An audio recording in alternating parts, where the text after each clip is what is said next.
I work with a lot of small, medium-sized businesses, and one of the things is there's an ever-growing number of social media platforms. How should someone who wants to start using social media for their business, how should they decide what platform to use for that? That's an awesome question, because one of the misconceptions we have out there right now is that you have a lot of what I would call, or no, let me rephrase that.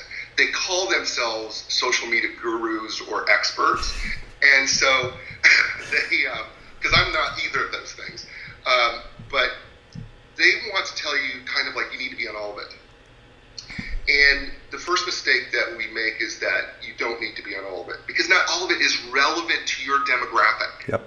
Okay, so I know you're going to get to this question, but this is one of the main points, is you really need to know your demographic well and find out where they are at, and then you start deciding on the platforms. But let's say you're totally new to the social media thing, and you don't know where to start, you're uncomfortable with it, you're not sure you want to do it. I really tell people, if you want to start with one, start with LinkedIn, because it's the one that's easiest for us as business people to understand. It is that Chamber of Commerce event. It is that business language that we're more comfortable talking about. It's putting our resume out there. We could talk about search engine optimization, SEO, in terms of how you write your LinkedIn profile. So that's the easiest place to start. It's not as frantic. It's not as frenetic. It's not as crazy. It feels a little more comfortable for the business person. So that's where I like to tell them to start. Mm-hmm.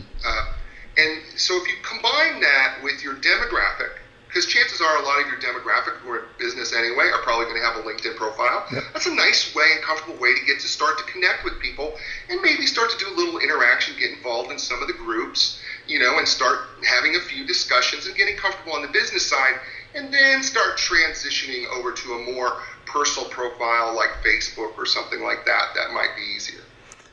You just talked about LinkedIn. I love LinkedIn. I think it's one of the, it's my number one go-to for business and basically for social media. But a lot of my viewers and listeners use LinkedIn. What is the number one tip you could give someone if they're using LinkedIn? Well, if you're using LinkedIn, the number one thing I would tell you to do is be active in groups, but choose your groups wisely.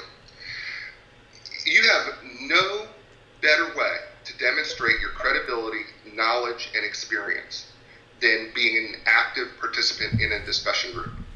Now, not all groups are created equal.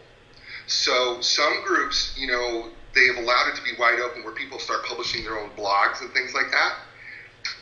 That's not the type of group I want you to be involved in. I want you to be involved in a true discussion group where you are discussing and you're the authority of the topic.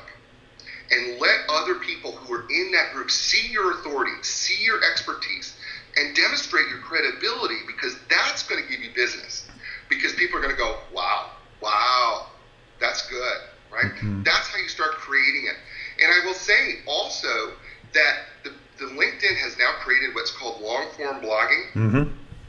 It is extremely powerful. If you have been late to the game on blogging, or you are dissatisfied with how your blog is working, right, because you're not feeling like anybody's reading it, right, start posting on LinkedIn long-form blogging. It's available to everybody. I've had 7,000 people read a blog on LinkedIn. I don't have 7,000 people reading my own blogs on my own website. Yep. So it's really, really, really powerful. And you don't have to do long, huge blogs. They could be short. Add a picture or two. Make it fun a little bit. Make it interesting. People love numbers. 5 tips to do this. So make your headlines good. But those are the 2 things that I would really suggest that you really do on LinkedIn. Every now and then, connect your LinkedIn up to your Twitter if you are a Twitter user, and post out a piece of material that might be helpful. Yep. Those would be probably my top 3 things that I would say to do without going deeper.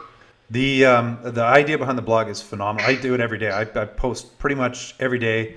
I probably do something that you shouldn't be doing, but I take my blog posts from my website and I put them up on LinkedIn as well, because I get a way bigger audience. And occasionally I found that I've been picked up a couple of times in the different news feeds. And when that happens, it just goes boom and it explodes, right? Like you get, like you just said, you get seen by, hundreds, thousands of people. It's crazy.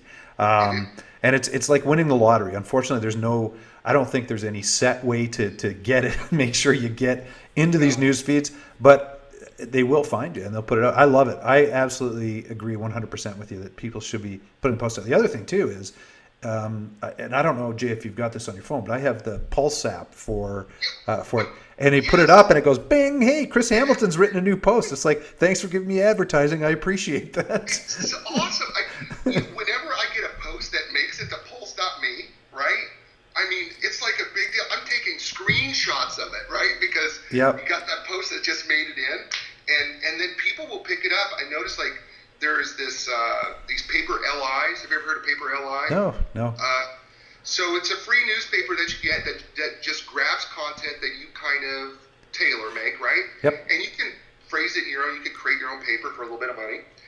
Well, what happens is people will be pulling my LinkedIn post into their own papers. Yeah. Their newspapers, and that's cool, right? It doesn't happen normally from my own blog, but it will happen from LinkedIn all the time. Absolutely.